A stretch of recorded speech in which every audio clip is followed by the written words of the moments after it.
Pásala, buenas tardes con todos. Mi nombre es Raimundo Díaz, soy médico clínico del Hospital General Honorio Delgado. La clase que vamos a desarrollar hoy día va a ser lo que es enfermedad renal e infección del tracto urinario en la gestación. Muy bien, la siguiente, por favor, Ana Lucía. Muy bien. Para entender primero los problemas renales en la gestación, que las infecciones del tracto urinario son una de las patologías más frecuentes del tipo infecciosa en las gestantes. Y esto está dado básicamente por cambios fisiológicos que se producen durante la gestación, ¿no? Primero tenemos uno de ellos, es el crecimiento renal, ¿no? Entonces, más o menos a partir en el primer trimestre comienza a haber un crecimiento renal fisiológico y eso progresivamente va aumentando durante el embarazo. Otro cambio fisiológico que condiciona esta patología es la dilatación del sistema urinario. Acuérdense que el útero normalmente está un poco dextro-rotado, ¿no? Como un poquito lateralizado a la derecha y rotado todavía. Entonces, cuando comienza a haber crecimiento uterino por la gestación, va a comenzar a comprimir tanto a la vejiga como a la porción distal del uréter.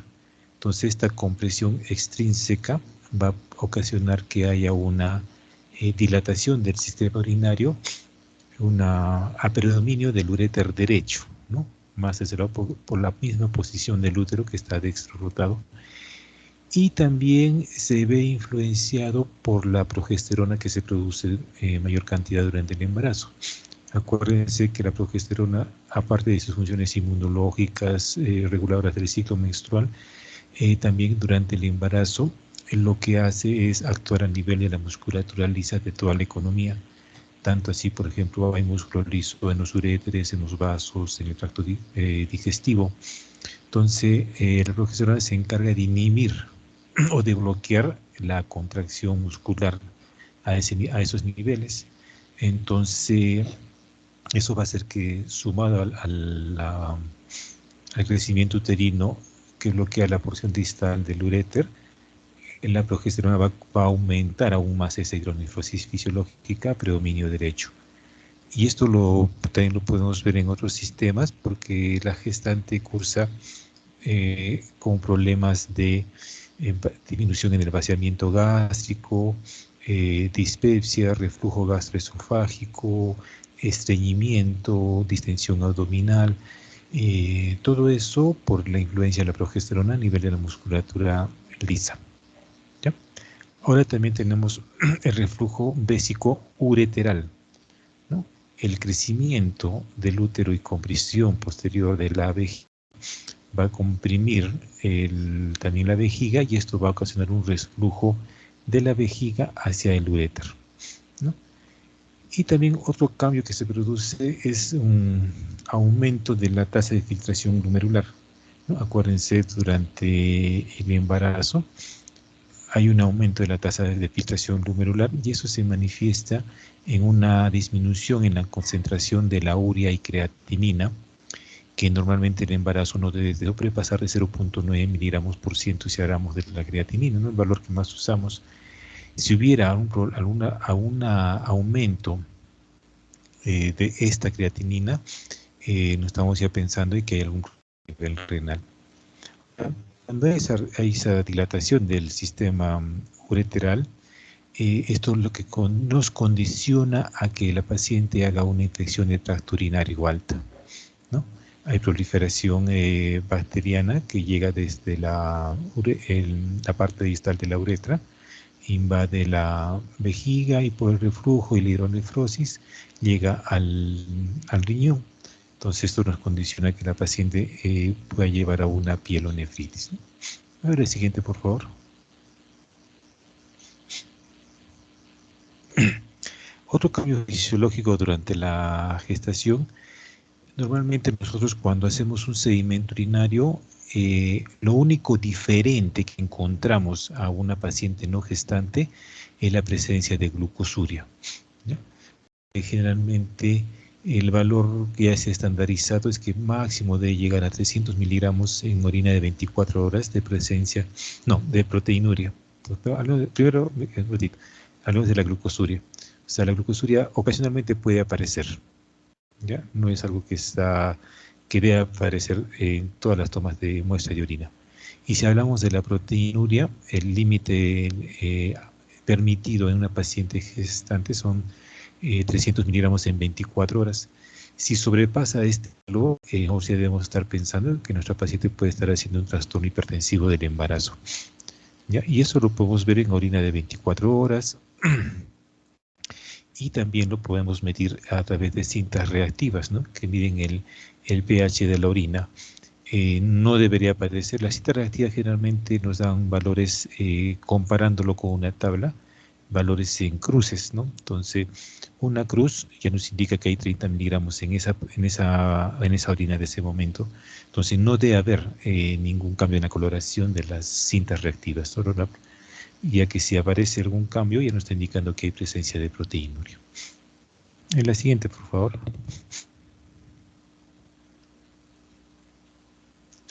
Entonces, dentro de los exámenes que se le pide a la gestante cuando acude a su primer control prenatal, está aparte de todo lo que es hematológicos, está el sedimento urinario. Entonces acá, dentro de las infecciones urinarias tenemos la bacteriuria asintomática, tenemos la cistitis o eritritis y tenemos la pielonefritis.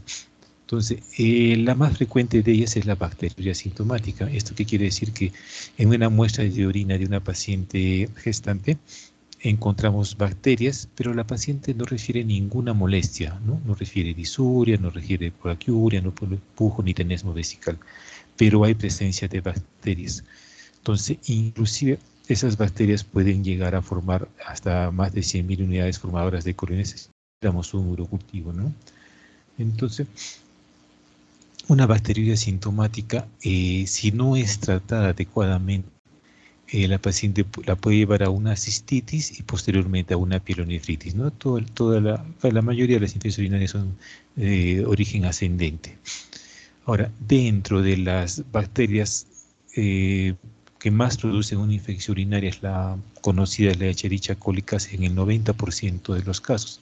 Se ha visto que esta Escherichia coli en su superficie tiene unas proteínas P y S que hacen que tenga una mayor afinidad por el urotelio y de esta manera condicionar a una infección urinaria, ¿no?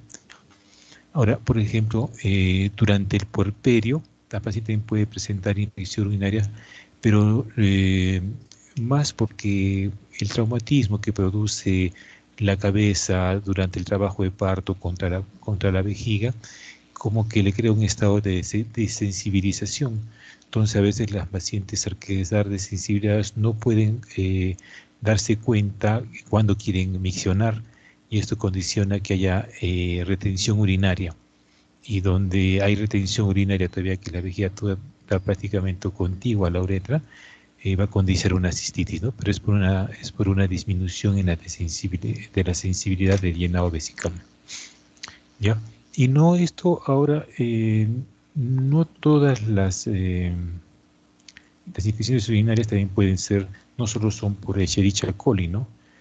Puede ser por cualquier tipo de los microorganismos que normalmente pueden encontrarse a nivel de la zona vaginal, ¿no?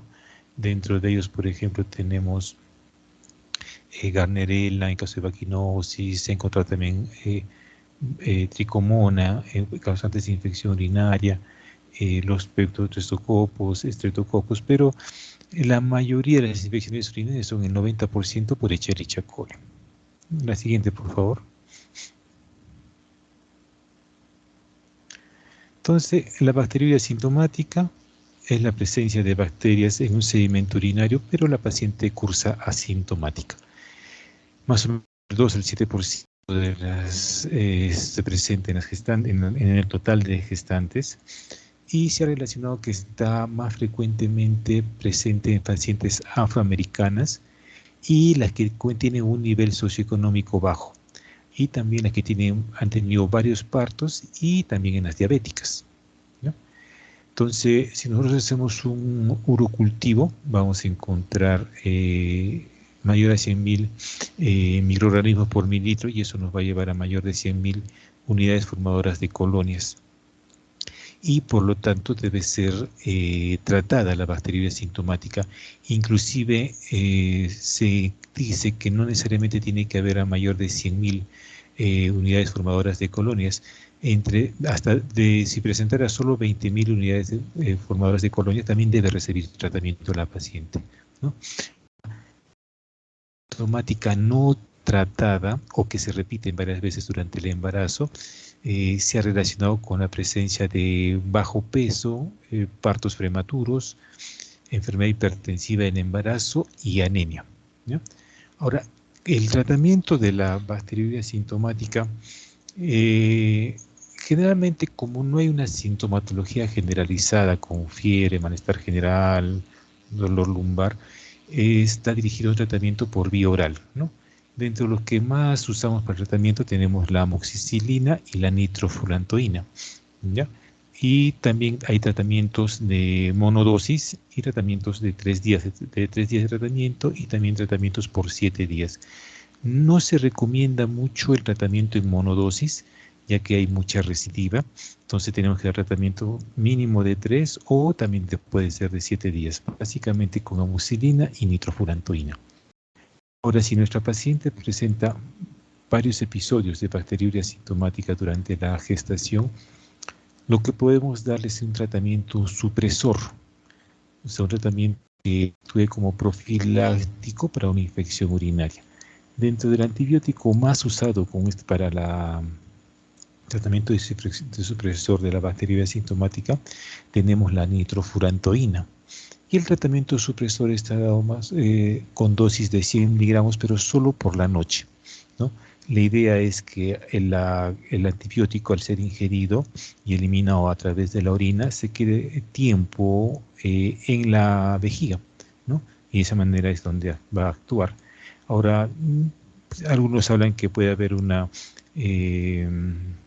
problemas pulmonares por el uso de nitrofurantoína, pero estos se desaparecen al momento de retirar el tratamiento. Y el tratamiento supresor hay que darlo durante todo el embarazo, ¿sí? Para que no se vuelva a presentar la bacteriuria sintomática. La siguiente, por favor. Si la paciente no es tratada adecuadamente o nunca le hemos hecho un examen de orina, puede regresar ya con manifestaciones, con signos y síntomas, ¿no? De cistitis y una uretritis, ¿no? Generalmente se describe que una paciente, cuando tiene una cistitis, cursa con una disuria terminal, ¿no? O sea, al vaciarse la vejiga, las paredes que están inflamadas y colapsarse la vejiga y entrar en contacto por las paredes vesicales, produce el dolor, ¿no? Y cuando hay una uretritis, es una disuria inicial, ¿no? Comienza a miccionar la paciente y ya comienza a sentir la molestia de disuria, ¿no? Y también cursas con urgencia miccional y también un aumento en la frecuencia miccional. Generalmente, cuando hay cuadros ya de cistitis, uretritis, ya podemos encontrar en la orina piuria y bacteriuria, ¿no? O sea, placas de pus. Y generalmente el tratamiento de esta cistitis uretritis es un tratamiento por 3 días, ¿ya? En algunos textos también aparece que se debe completar el tratamiento por 7 días, y también se usa la misma medicación que en la bacteriuria sintomática, amoxicilina y nitrofurantoína. Hay otros tratamientos a base de ciprofloxacino, levofloxacino, pero como que todavía no están no se usan muchos, porque acuérdense que las quinolonas tienen un efecto a nivel del cartílago de crecimiento fetal, entonces no hay mucha seguridad en usarlo, ¿no? Pero se ha visto que las pacientes tratadas con amoxicilina y nitrofurantoína van bien.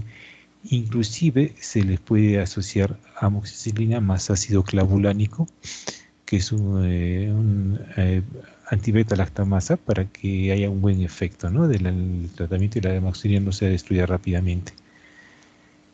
Y cuando hemos encontrado pacientes que tienen cistitis, uretitis y el sedimento urinario es no patológico, está dentro de los parámetros normales, e inclusive hacemos un cultivo y no encontramos ninguna bacteria presente en este sedimento urinario, en este cultivo, y se ha encontrado algo que es frecuente, ¿no? Actualmente, en la infección por Clamidia trachomatis. Entonces, si es que nuestra paciente tiene sintomatología urinaria, el cultivo es negativo, más probable que sea una Clamidia trachomatis, ¿no? Y el tratamiento para Clamidia básicamente está dado por acitromicina, ya que es el único uno de los antibióticos que le damos generalmente monodosis de 1 gramo vía oral, dosis única, y es suficiente para tratar la Clamidia trachomatis. A ver, la siguiente. Muy bien, entonces, por vía ascendente, nuestra paciente no ha sido tratada adecuadamente, de repente ha sido un tratamiento que no lo ha completado o muy corto, entonces la infección va a ascender, ¿no? Ya por todos los cambios que hemos estado viendo, el reflujo bésico ureteral, por la dilatación ureteral, por el crecimiento renal, entonces ya no va a ser una infección baja, ¿no? Se va a convertir en una infección del tracto urinaria alta, y donde estamos hablando ya de una pielonefritis, ¿no? Ya prácticamente es una infección renal, ¿no? Y hay que tratar adecuadamente una pielonefritis, porque estas pacientes pueden llegar a ser urosepsis, ¿no? Una sepsis de foco urinario. Y la sintomatología es mucho más florida, ¿no? De repente, como antecedente ha tenido su uretritis, su disuria, su polaquiuria, pero cuando el cuadro ya es más generalizado, que hay compromiso general, presentan fiebre, escalofríos, dolor lumbar, puño percusión lumbar positiva, ¿no?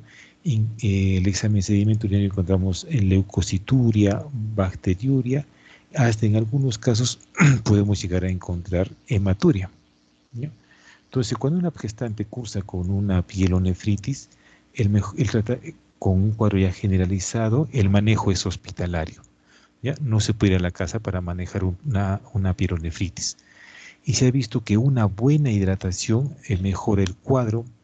Hay que dar antibiótico terapia. Generalmente la antibiótico terapia nos va bien al tratarla con cefalosporinas.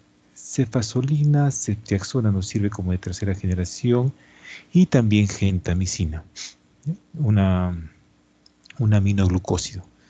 Entonces, generalmente nosotros usamos la ceftriaxona, depende de la dosis, ¿no? Antes se usaba 1 gramo cada 12 horas, ahora usamos 2 gramos cada 24, y con una adecuada hidratación, aparte de los medios físicos o paracetamol para bajarle la fiebre, van con una buena evolución estas pacientes. Entonces, ahora, casi el 95% tiene una buena evolución, pero cuando nuestra paciente persiste con la sintomatología, ¿no? La signología sigue con la fiebre, sigue el dolor lumbar, entonces nosotros tenemos que pensar en que ya no solo es una pielonefritis, sino que ha habido algún problema, alguna complicación de la pielonefritis, ¿no? Y generalmente la mayoría son secundarias a la presencia de litiasis urinaria, ¿no? Y es lo que causa una uropatía obstructiva. Entonces hay que pensar en eso, y eso fácilmente lo podemos ver a través de una radiografía simple de abdomen, donde podemos ver el cálculo formado por realmente fosfatos de calcio en la gestante, o haciendo una ecografía renal, una complicación frecuente también, que la paciente presente un absceso renal. Entonces ya es por eso que nuestra paciente no mejora con el tratamiento, ¿no? Si la paciente va bien con el tratamiento, eh, tenemos que el tratamiento parenteral endovenoso generalmente se lleva hasta 24 horas post caída de fiebre, ¿no? 24 horas tiene que estar sin fiebre la paciente, para nosotros poder cambiar de repente el tratamiento a vía oral. Y tenemos que cambiarlo a vía oral y darlo por 7 a 10 días más de tratamiento. Y inclusive en algunos textos hablan de 14 días, ¿no? Pero con 7 a 10 días de continuación de tratamiento, ya se puede tiene una buena respuesta. Y no tenemos que olvidarnos que estas pacientes con pielonefritis tenemos que siempre hacer un control urinario, ¿no? Entonces tenemos que pedirle un urocultivo a las 2 semanas de haber terminado el tratamiento, ¿no? Han pasado 10 días de acabar el tratamiento, que pasen 2 semanas y pedimos un nuevo control de urocultivo. Muy bien, a ver la siguiente.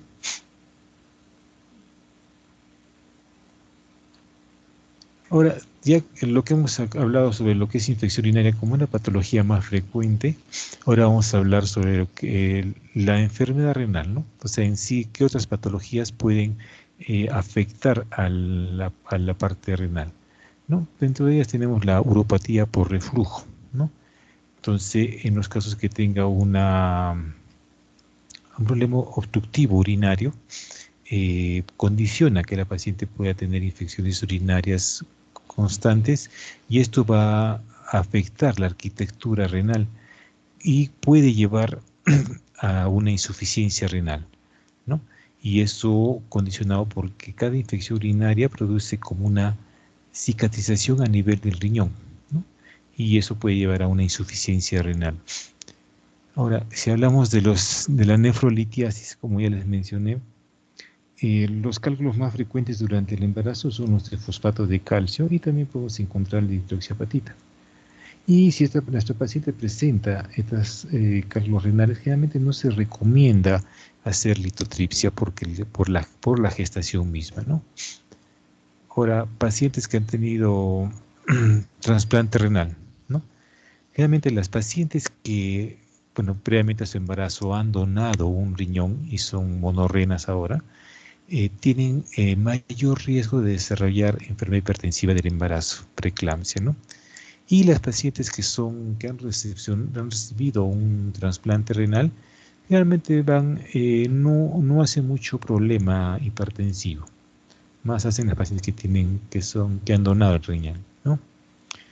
También otra patología que afecta el riñón en forma general, la poliquistosis renal, ¿no? La presencia de quistes por la dilatación de los túbulos contorneados y que puede condicionar a preeclampsia. Nuestros pacientes gestantes también pueden presentar síndrome nefrítico o síndrome nefrótico, ¿no? Si hablamos de síndrome nefrítico, son pacientes que cursan con hipertensión, hematuria. El problema es que si nuestra paciente tiene hipertensión, hematuria, y no tenemos en la cabeza que pueda estar haciendo un síndrome nefrítico, por la hipertensión puede confundirse con una preeclampsia, ¿no? Por la hipertensión. Y también hay que tener presente el síndrome nefrótico, ¿no? Que generalmente cursa con proteinuria, hipoproteinemia, hipercolesterolemia y edema, que también puede hacernos confundir en que nuestra paciente curse con preeclampsia, porque en algunos casos no hacen un síndrome nefrótico y que cursan con un poco de hipertensión, ¿no? O un síndrome nefrítico que cursa con proteinuria. Entonces, sabiendo ya nosotros los valores de proteína en orina de 24 horas, podemos decir que hay proteinuria, pero si se acompaña de hipertensión, más nos iríamos por la parte de preeclampsia, ¿no? Muy bien, a ver la siguiente.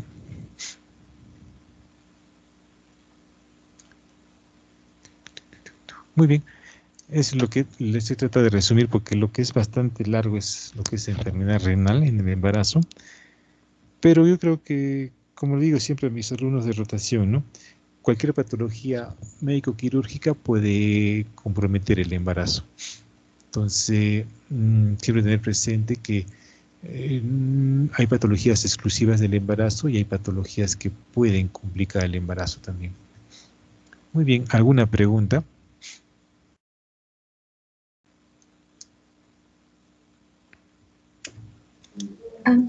Doctor, una pregunta. ¿Cuáles serían los factores de riesgo más importantes para que una gestante pueda desarrollar una pielonefritis aguda? Uh -huh. Los cambios fisiológicos que se producen en el embarazo, la hidroneprosis, el reflujo pésico ureteral y y el aumento de la progesterona, ¿no? Esos son factores de riesgo. O sea que al final son como factores de riesgo fisiológicos que complican el embarazo, ¿no?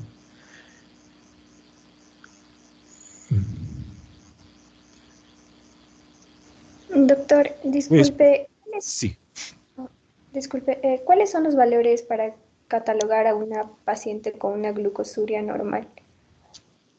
claro. O sea, la glucosa en un sedimento urinario no debe aparecer glucosa, ¿no? Por eso que ahí les mostré, porque en algunos casos se ve glucosuria, pero es muy ocasional. En sí no debe aparecer glucosa. Lo único que puede aparecer es proteínas, ¿no? La proteinuria. Pero glucosa no debemos encontrar. Si encontramos nosotros glucosuria, tenemos que hacer un descarte de diabetes mellitus pregestacional o una diabetes gestacional. Pues, la aparición es ocasional, ¿no? O sea, no debe ser algo frecuente que encontremos nosotros. O sea, en sí, no debemos encontrar glucosa en la orina. ¿Sí? Ok, doctor, gracias. Muy bien, Lady. ¿Alguna otra pregunta? Doctor, y en el caso de las pacientes que son sometidas a diálisis, ¿hay algún manejo especial? Desde el punto de vista, más o menos, ¿desde qué punto de vista sería el manejo? O sea, el problema, bueno, con las pacientes que son sometidas a hemodiálisis, ellas hacen sus diálisis normal, ¿no? O sea, no hay ninguna contraindicación para eso. El problema es que a veces estas pacientes, las pacientes que van a hemodiálisis se complican con aparición de preeclampsia, con trastorno hipertensivo del embarazo, ¿no? Y a lo que es la gestación, cursan con restricción de crecimiento intrauterino, ¿ya? Ahora, laboratorialmente hay que diferenciarlo, ¿no? Si la paciente ha hecho una preeclampsia a su problema renal previo, o es algo, o es algo que ya vino esta paciente, ¿no? Con un problema renal. Pero el manejo en sí, en lo que es la gestación, es similar a una paciente no gestante, ¿no? El detalle del manejo es que estas pacientes tienen que ir a hemodiálisis. No hay una contraindicación para la hemodiálisis en estas pacientes. ¿Sí? ¿Alguna otra pregunta?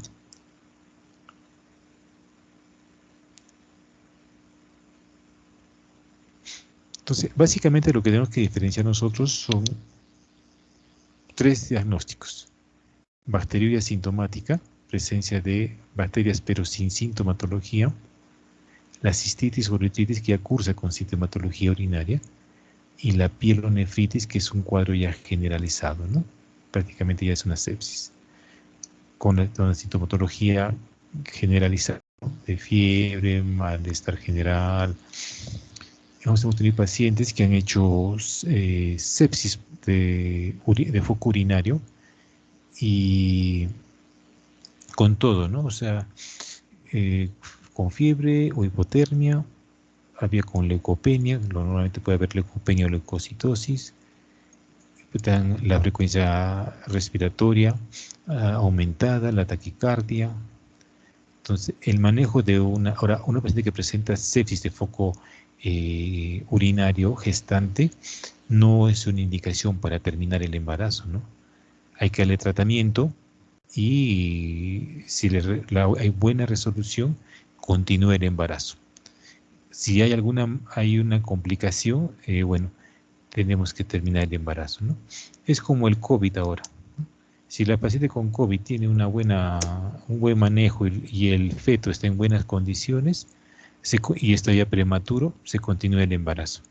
Si hay un deterioro de la madre, ahí sí tenemos que terminar la gestación. Muy bien, otra pregunta. Doctor, una preguntita. Usted, como dijo, para diferenciar y no confundirnos entre lo que son síndromes nefríticos y nefróticos con una preeclampsia, entonces una paciente que tenga hipertensión, que tenga proteinuria, y bueno, en ese caso, edemas también, ¿no? Pero primero tendría que pensar que es una preeclampsia antes que una enfermedad renal. Claro, si es que no tiene como antecedente, ¿no? Pero si es paciente conocida renal que se embarazó, bueno, ya sabemos que ella es... Ahora, si ya viene con su proteinuria, viene con su hipertensión, nosotros podemos encontrar en una paciente a la cual se le puede sobreagregar el cuadro de preeclampsia, ¿no? Entonces aparece proteinuria de nuevo, nueva proteinuria, y también la hipertensión generalmente en la preeclampsia debe aparecer después de las 20 semanas, ¿no? Y las pacientes que ya vienen con un problema hipertensivo previo lo hacen desde el inicio, desde antes de las 20 semanas, ¿no? Entonces decimos, no, esta paciente ya venía con hipertensión, entonces hay que buscar la causa de la hipertensión. No le corresponde a que sea una preeclampsia, ¿no? Pero, por ejemplo, los valores, por ejemplo, si viene ya con hipertensión y vemos la proteinuria, que a veces cuando hay preeclampsia sobreagregada, aparece nuevas proteinuras después de las 20 semanas, ¿no? Y también, aparte de los pacientes renales que tienen ya urea, el BUN, la urea, la creatinina son ya alterados, ¿no? Acuérdense, nuestra paciente gestante normalmente debe tener una disminución de la urea y creatinina porque hay un aumento de la tasa de filtración glomerular. Casi la tasa de filtración se incrementa casi un 60-70% en el embarazo. Es por eso que la urea y creatinina no debe pasar de 0.9. Si la paciente ya viene con creatininas altas, entonces ya estamos antes de las 20 semanas, entonces esta paciente ya debe ser una paciente renal, ¿no? Si el valor máximo, como les dije, 0.9 miligramos por ciento. Menos a eso debe ser una paciente normal. Si pasa ese valor, entonces acá hay algún problema ya de origen renal, ¿no? Propiamente dicho. ¿Otra pregunta?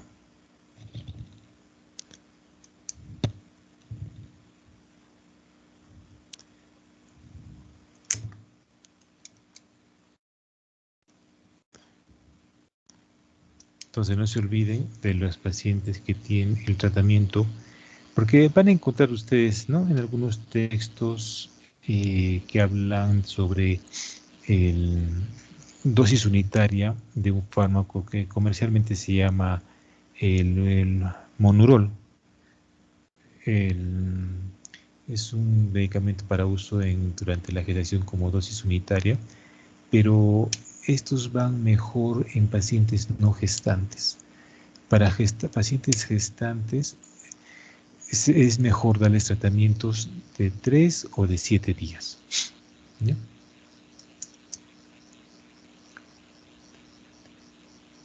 Muy bien, ¿alguna otra pregunta?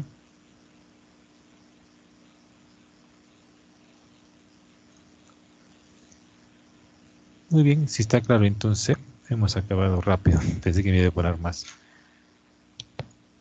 Muy bien, chicos, entonces ya nos estamos comunicando cualquier cosa por el WhatsApp. Alguna pregunta, si quisiera, me hacen saber nomás por el WhatsApp. ¿Sí? Sí, doctor, gracias. Muy bien, cuídense entonces, hasta luego. Muchas gracias, doctor. Hasta luego, hasta luego.